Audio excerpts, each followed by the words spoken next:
Bonjour Wafa. Bonjour Astrid. Merci d'être là aujourd'hui dans Business de Meuf. Donc aujourd'hui, on va parler de ta société qui s'appelle Wami. Donc est-ce que tu peux nous dire un petit peu qu'est-ce que Wami ? Alors du coup, Wami, c'est une plateforme qui met en lien des étudiants qui sont en cours de formation avec des startups ou des associations pour leur proposer des missions courtes et rémunérées, donc en fonction du domaine de compétences des étudiants et des besoins des entreprises à prix compétitif. C'est un projet que tu as lancé il y a combien de temps ? Donc ça fait environ 1 an qu'on travaille sur le projet, donc avec une équipe, et on a vraiment lancé sur les réseaux sociaux, la communication, etc. à partir de septembre 2020. Tu as lancé cette activité-là avec ton équipe qui est composée essentiellement d'étudiants ? Oui, exactement. Donc voilà, donc c'est un projet que tu mènes en parallèle à tes études ? Exactement. D'accord. Tu fais des études dans quel domaine d'activité ? Je suis en Master 1 de psychologie sociale au sein de l'Université de Paris. Donc c'est assez orienté recherche et en même temps sur le terrain. Donc recherche marketing, analyse des interventions et des bénéfices que ça peut avoir sur les organisations. Qu'est-ce qui t'a donné envie de lancer ce projet ? Je me suis basée principalement sur mes expériences, c'est-à-dire que j'ai fait une licence de psychologie, mais pendant ma licence, j'ai eu l'occasion de faire des stages, j'ai eu l'occasion de m'engager associativement, et je me suis rendu compte que je pouvais développer des capacités et des compétences qui ne sont pas nécessairement enseignées soit dans ma filière, soit qui ne sont pas forcément peut-être pris en compte en me disant « oui, je suis juste étudiante en psycho », alors qu'il y a des gens en commerce qui peuvent être mieux que moi. Alors que finalement, je me suis rendu compte que c'était les mêmes compétences qui étaient demandées dans le monde professionnel. Et du coup, l'idée, c'était de permettre à d'autres étudiants de toutes les filières de pouvoir mettre en pratique toutes ces compétences-là au service justement d'autres organisations et de simplifier justement l'accès des organisations à des profils qualifiés. D'accord, donc ton idée, c'était de permettre à des étudiants de développer des compétences, donc en fait des compétences qu'ils ont pu acquérir au sein de stages et différentes activités professionnelles et de les mettre en lien avec des entreprises. Quel type d'entreprise ? C'est essentiellement des startups et des entreprises qui débutent, donc souvent qui ont besoin d'une certaine expertise, mais qui n'ont pas forcément le budget pour le faire, et des associations, donc pareil, qui sont un peu dans l'idée de l'économie sociale et solidaire, avec un partage des mêmes valeurs. Donc l'idée, c'est d'accompagner les étudiants, de prendre en considération leurs compétences, de savoir ce qu'ils ont pu faire en entreprise pendant les stages, etc. Et ensuite les mettre en relation avec soit des entreprises ESS dans l'économie sociale et solidaire, soit des petites structures, donc des petites ou des jeunes structures. Des jeunes structures, c'est ça ? Oui, enfin les deux peuvent fonctionner. D'accord, de pouvoir les mettre en relation avec ce type d'entreprise de manière à ce qu'eux, ils puissent apporter un peu de compétences sur le terrain. Oui, c'est exactement ça. Donc, c'est la mise en relation. Et comment ça s'oriente, en fait, entre les étudiants ? Est-ce qu'ils le font pour des projets tutorés ? Est-ce qu'ils le font à côté de leurs études ? À quel moment ils peuvent se mettre à disposition des entreprises ? Donc en gros, les étudiants remplissent notre formulaire sur le site avec justement leur domaine de compétences, nous envoient leur CV. Ensuite, on fait passer des entretiens, du coup pour s'assurer de la motivation, des expériences, etc. Et de l'autre côté, quand on reçoit une demande de la part d'une entreprise, on peut leur recommander le jeune et en fait, on s'occupe du suivi de la mission pour s'assurer que le dialogue est bien présent, que les missions sont transmises correctement, qu'il n'y a pas soit du débordement du côté du client ou un travail qui n'est pas correct de la part de l'étudiant. Et en fait, on s'engage pour le client à lui assurer en fait un travail de qualité à la fin. C'est-à-dire que même si on se retrouve dans des situations où l'étudiant a lâché ou quoi que ce soit, on s'engage à retrouver un autre étudiant derrière pour la mission. D'accord. Et la mission, ça se passe comment ? L'étudiant, il doit se mettre en statut d'auto-entrepreneur ou on lui propose un CDD, un CDI, un temps partiel, ou ça peut être aussi une alternance ou un stage ? Oui, voilà. En fait, nous, pour l'instant, sachant qu'on est encore en train de débuter, on va travailler majoritairement avec des étudiants qui se mettent en auto-entrepreneur.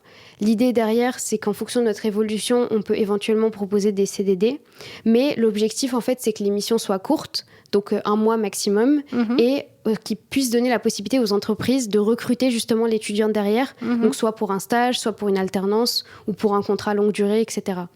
Donc ça permet un peu de tester, de voir si ça match avec l'étudiant pour le prendre, lui proposer une mission après à plus long terme. Voilà, donc qui coïncide bien avec son emploi du temps, ses demandes du moment, parce qu'on voit qu'il y a une croissance au niveau de l'alternance en ce moment. Donc c'est vraiment d'apporter cette logique-là à l'étudiant. Oui. Et de permettre à l'entreprise de s'assurer que l'étudiant est bien compatible avec sa demande. Donc, c'est ça. ok. Et du coup, c'est uniquement, vous proposez ça uniquement. Il faut se mettre en statut auto-entrepreneur pour pouvoir débuter. Est-ce que vous proposez ça aussi en stage? Peut-être des stages de 2 mois, en fait, qui permettent aussi de. Justement, pour l'instant, par rapport au stage, c'est encore en construction. On s'est d'abord dit auto-entrepreneur parce que du coup, il y a l'aspect rémunération et il y a l'aspect montée en compétences, mais vraiment de façon ponctuelle, avec la possibilité pour l'étudiant de s'organiser comme il le souhaite pour sa mission, alors que peut-être qu'un stage pourrait être un peu plus contraignant en termes de temps, en termes enfin, tous les éléments qu'il pourrait apporter. C'est encore en construction, du coup, on débute par auto-entrepreneur. Et en fonction de l'évolution, on est quand même ouvert à d'autres statuts. En tant qu'étudiant entrepreneur, quelle a été ta plus grande difficulté en fait c'est de concilier ta vie d'étudiante et ta vie de chef d'entreprise, entre guillemets. Qu'est-ce qui te paraît le plus difficile à gérer? C'est exactement ça, c'est-à-dire que j'ai eu un premier semestre de M1 assez chargé en termes de cours, etc. Du coup, il fallait libérer du temps à la fois pour m'occuper de mes missions, pour organiser des réunions avec le reste de l'équipe, pour être sûr que tout le monde est bien motivé, que même pour eux, il y a un bon partage des missions, enfin, c'est quelque chose qui leur correspond et tout. Donc en fait, il y a aussi une charge mentale qui est liée, du coup, au cours et voilà, mais aussi la charge mentale de se dire... Est-ce que l'équipe est quand même contente de travailler dessus? Est-ce qu'ils veulent continuer? Quelle mission leur convient le mieux, en fait? D'accord, donc c'est vraiment un travail de chef de projet finalement. Ouais, on peut Chef dire ça. d'entreprise, chef de projet, s'assurer que les bonnes compétences soient au bon endroit. Donc ça, c'est vraiment un travail que tu fais à temps plein depuis 2019, c'est ça? C'est sa fin 2019, oui. Et ton équipe, elle est composée essentiellement d'étudiants, d'experts En fait, on est plusieurs dans l'équipe, mais comme on a tous des missions spécifiques, c'est-à-dire qu'on n'est jamais tous en temps plein. Et du coup, j'ai une étudiante qui est en droit, donc qui est intéressée justement par tout ce qui est domaine du droit et un peu sciences politiques, etc.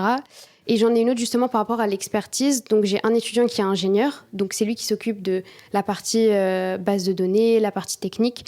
Une étudiante qui est justement en communication. Et en fait, c'est sur eux que je me base par rapport à l'expertise sur la communication, sur le côté technique. Et après, il y en a une qui est plus dans le côté commerce. Et les deux autres sont en psychologie, du coup, que j'ai connu. Enfin, c'est des anciens amis de psychologie. Et qui justement s'occupe de tout ce qui est suivi des étudiants, s'assurer qu'ils sont bien intégrés dans le processus, que ça se passe bien, etc. Donc, tu es vraiment entouré d'une équipe d'étudiants, en fait. C'est ça. C'est une team d'étudiants qui fait Enfin, vous avez proposé finalement ce que vous n'avez pas pu trouver sur le marché. Exactement. Et j'ai même un lycéen qui était intéressé par le projet et qui nous aide depuis septembre. D'accord, ok. Voilà. Donc en fait, vous avez développé un projet qui correspond finalement aux problématiques que peuvent rencontrer les étudiants aujourd'hui. Exactement. Et tu es accompagné par Why Not Factory.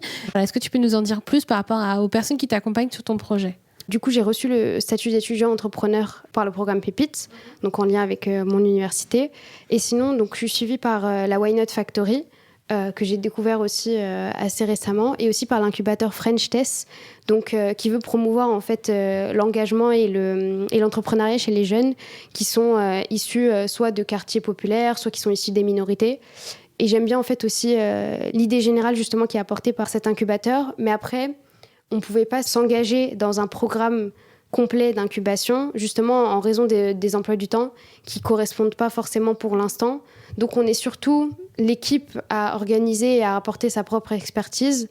Et du coup, on planifie pour ce semestre ou le prochain, ou vraiment être accompagné pour vraiment monter encore plus en termes de soit compétitivité ou en termes d'organisation. D'accord.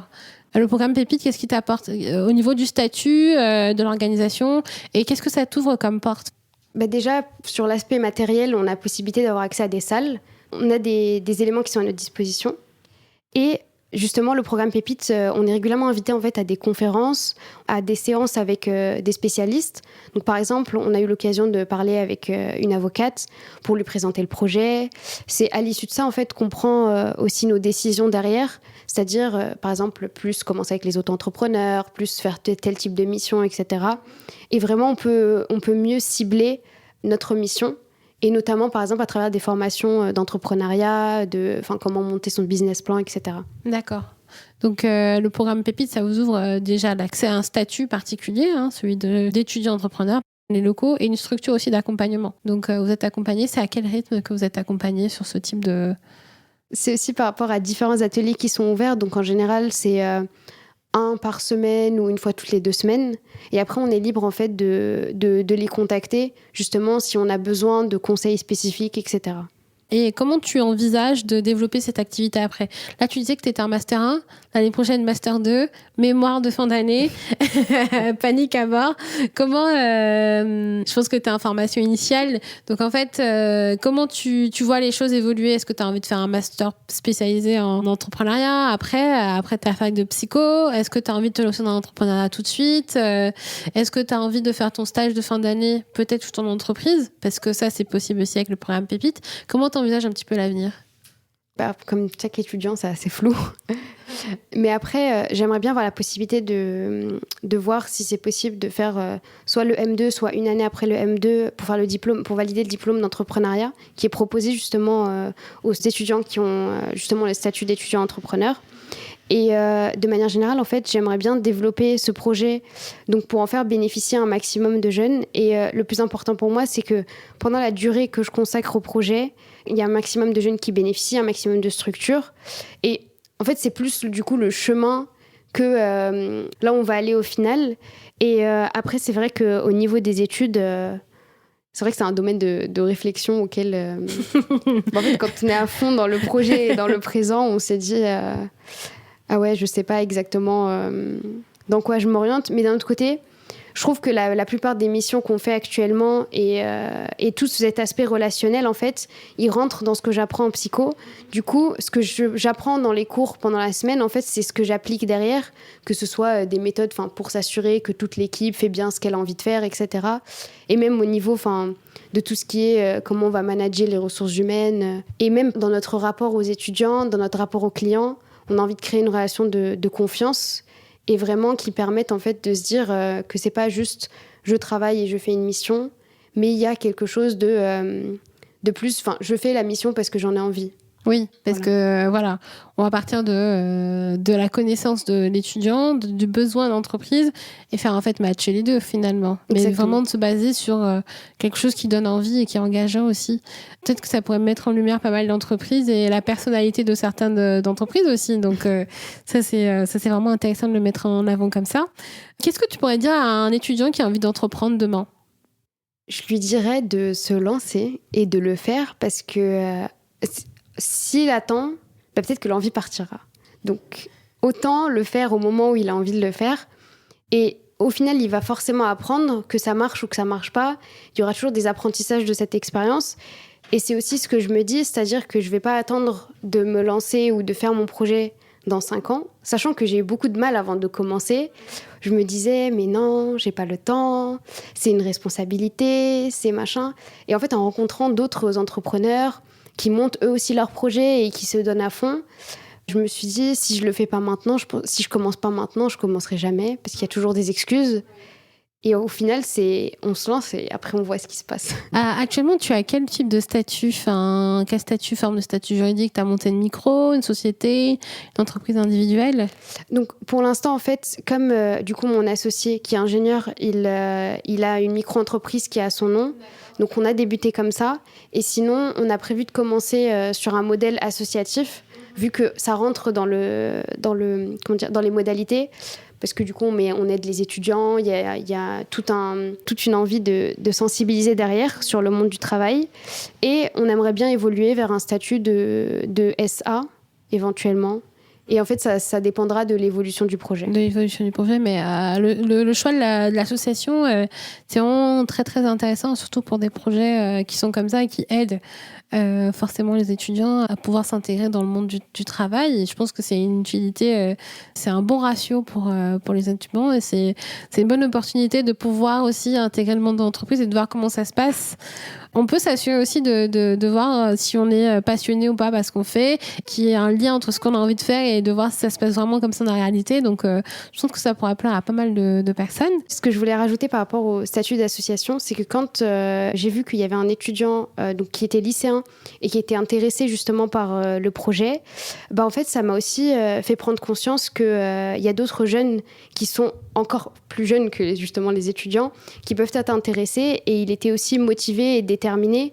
Et voir en fait tout ça, ça permet en fait de même au sein de l'organisation de pouvoir planifier en fait l'intégration de bénévoles, pour faire marcher le projet et en même temps les faire monter en compétences dès le lycée, dès le début de l'université. Pour des élèves qui seraient un petit peu matures sur le fait d'entreprendre, maintenant on incite pas mal les étudiants ou même les jeunes à faire des petits parcours un petit peu d'entrepreneurs assez jeunes. Donc ça pourrait être une idée aussi pour pouvoir les intégrer dans des structures et de faciliter leur intégration. Donc le statut associatif, ça peut apporter pas mal de pistes, et même pour l'étudiant qui avait 18 ans. C'est jeune, mais bon, moi ça donne...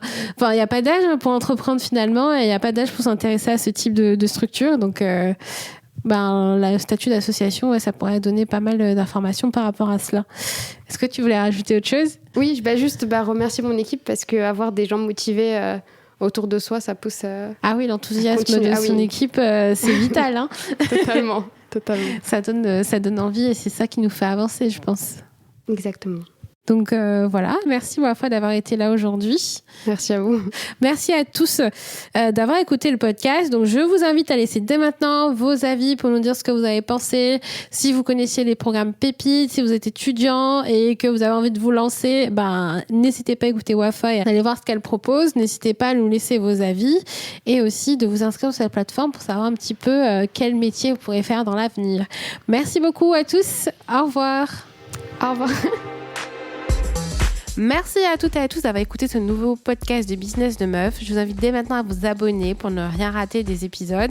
Et puis, je vous invite à nous suivre aussi sur les réseaux sociaux, donc Facebook, Instagram et LinkedIn, pour avoir toutes les nouveautés, savoir ce qui se passe en coulisses. Et en parlant de nouveautés et de coulisses, maintenant, vous pouvez devenir contributeur et participer à la campagne Tipeee pour décider des contenus qu'on va mettre dans Business de Meuf. Donc, allez voir. Et puis, je vous dis à dans 2 semaines. Merci à tous. Au revoir.